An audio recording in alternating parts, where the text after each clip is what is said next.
Okay, this should be recording now. Yeah, great. Colin, so I just had my first baseline video done with my G1 history group, and overall, I think I achieved at a proficient level. So reflecting on especially the standards 1A and 1B that you see in my reflection, again, the driving question in my mind was like achieving differentiation, achieving like more individual oriented development goals for students, as well as, again, kind of focusing on like their strengths and interests and things like that. So the two things I had planned for my lesson to achieve that was the so-called HATS, document-based question activity, where the students would be divided into different groups, each one with a different question prompt. I think that went fairly well. The students seemed to be on task. I think, again, I think my classroom management techniques were fairly robust there. We have developed some routines, and I noticed in my video and in the class that the students seem to be on task for the most part, with some exceptions insofar as like some students prefer to work individually, not really engage with their groups. It's a big class, as you know. And in terms of other differentiation, the one thing I had planned but did not get to in that lesson was, according to my lesson plan, step 4, which was the linking causal events table. And so basically from my lesson plan, one thing I was disappointed in was I just didn't get through basically 1/3 of my lesson. Steps 1 through 3 on the lesson plan were completed. I had to push the other things to the second period of that double. But I think, again, I think the overall was a solid, proficient class insofar as meeting some differentiation goals there. Yeah, so you kind of mentioned already what your view on the positives were, what your view on the negatives were, and you said for the negatives, let's start there. Yeah. So you mentioned that you just didn't have enough time to get through all of the lesson. Yeah. Do you think there's anything that you could do to maybe make the lesson a little bit more smooth? Yeah. Maybe make the lesson a bit quicker, more on pace? Yeah, absolutely. So with the document-based questions that they had to complete, which was budgeted for 6 minutes, rather than have their target questions on the PowerPoint, which I noticed in my video, a lot of students had to stand up and try and see their questions again. I probably should just have like a handout already there. Or, you know, I posted the colors of these groups on posters across the room. I should also have maybe like their questions right there so we can quickly access it and we can get on task faster that way. I also think this could have been probably a misappropriation of time in the first instance. Probably, I mean, I budgeted 5 minutes, or no, 6 minutes for that. Probably should have been more like 10. So I should reevaluate that lesson plan. This is week 3. I'm still getting a feel for these kids. It's a big class. I'm still trying to adjust to like what kind of moods and stuff like that they're in as well. So yeah. And I noticed in your video before when you were giving handouts, you were giving them to the student at the front, they were handing them back. That would make things quick, as you said. You give it to everybody, and then they already have it. You don't need to worry about look at the board so much, right? Yeah. As for the colors, that's always a great idea. Just have the questions prepared, have everything ready right when the group gets there, so that they can get started almost immediately. Yeah, again, we had too much dependency on that PowerPoint, and could have mitigated that a little bit. Yeah, so I would say just one thing to think about as you're just continuing your teaching is that you don't have to stay stationary with the PowerPoint. Now, you were moving around quite a bit, but even more is really helpful. You can go to the back of the classroom, walk to the side, see how students are doing even more than you did in the video. Now, it was pretty good, but I feel like a little bit more of that would help, and that would also help the students not focus so much on just the PowerPoint at the front of the class.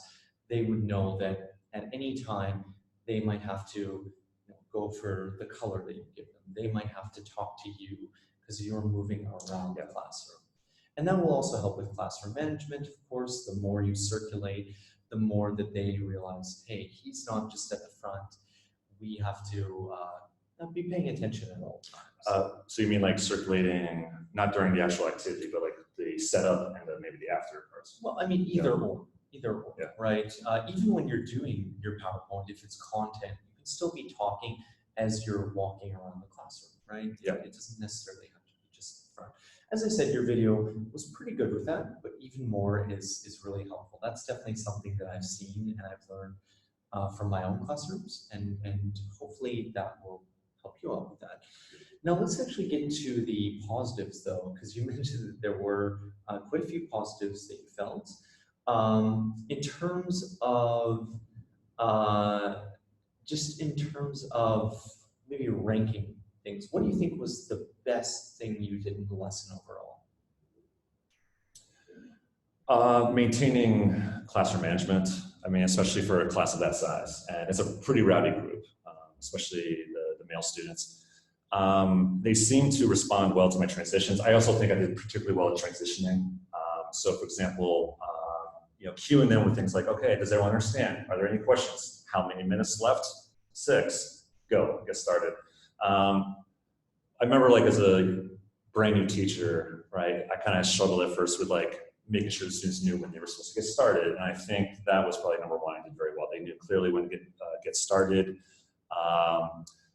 Bringing them back to the whole class. I mean, I do like my snapping fingers. I have a pretty commanding voice, things like that. I think overall management was successful. And you mentioned queuing. So when you're getting them to queue for whatever you're doing in the future, do you elicit responses from them? Do you ask for their answers to questions, or is it more just, hey, listen, let's do this? What do you think from your video that you saw? Eliciting responses, sure, like insofar as, again, giving like just general comprehension questions like, okay, what are we doing?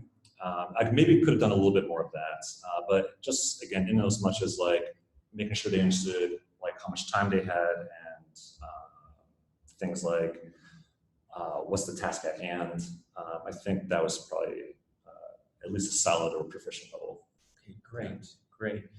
Now let's actually move on to your learning standards. So standard number 1, learner development. One of the performance standards says that the teacher regularly assesses individual and group performance in order to design and modify instruction to meet learners' needs in each area of development. Now, was there anything you felt like in the class was very effective for engaging all students, no matter their levels or their learning difficulties? Was there something that you did that was quite effective with that?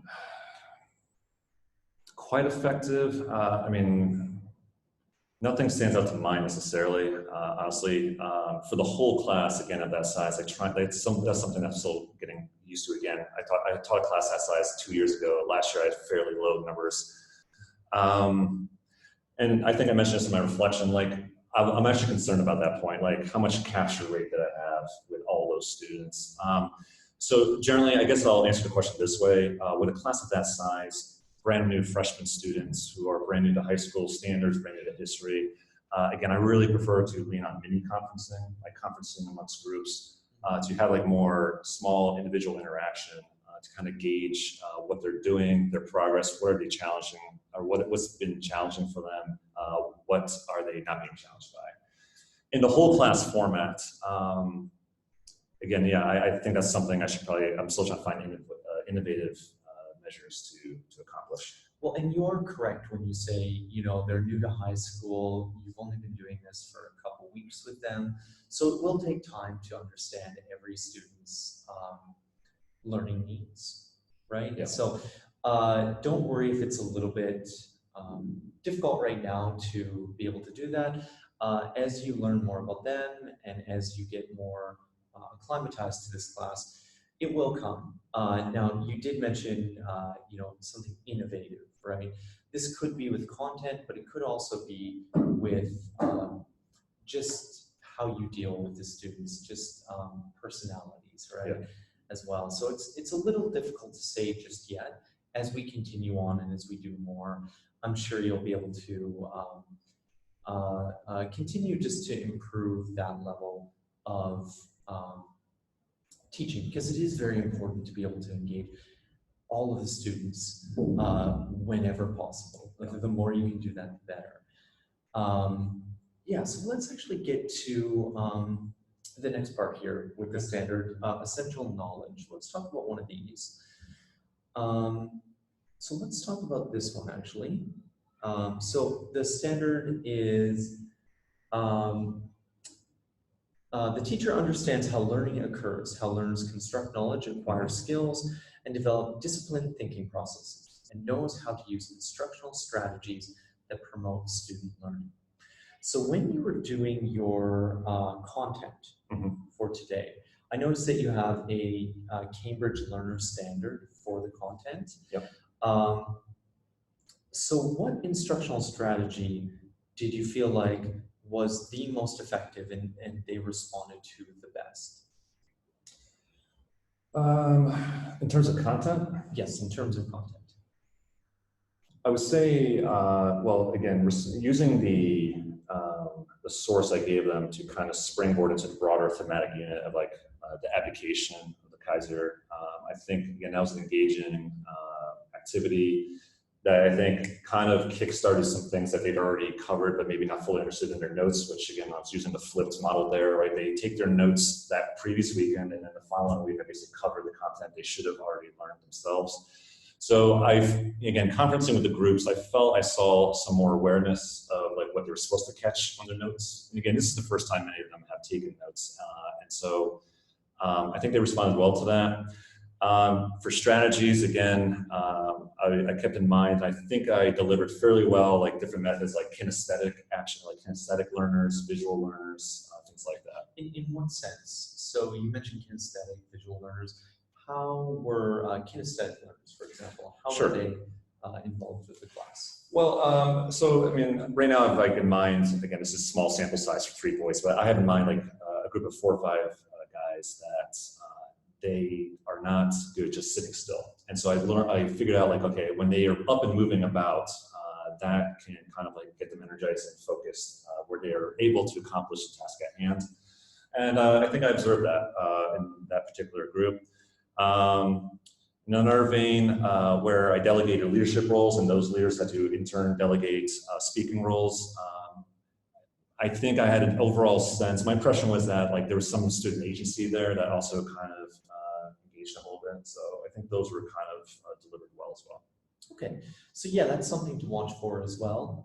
As you mentioned, visual learners, kinesthetic learners, auditory learners, trying to find instructional strategies that just work with as many students, or all students if possible. And again, I'm learning their strategies, so it's only 3 weeks. Yeah, for sure. I mean, it is very early, of course, but continue to learn more about them. Continue to do your best to see what works with this class. Of course, you do teach other classes with the same content, so you'll have to be careful because different classes obviously have different needs, different instructional strategies that will work for them, but not for other classes. So just be careful with that. But from what I've seen so far, I'm pretty happy with the first lesson. I think you did a great job, and I think yeah, let's see you continue and let's see you improve on those things that we talked about and take the good and keep going with it. Okay. All right, fantastic. All right, great.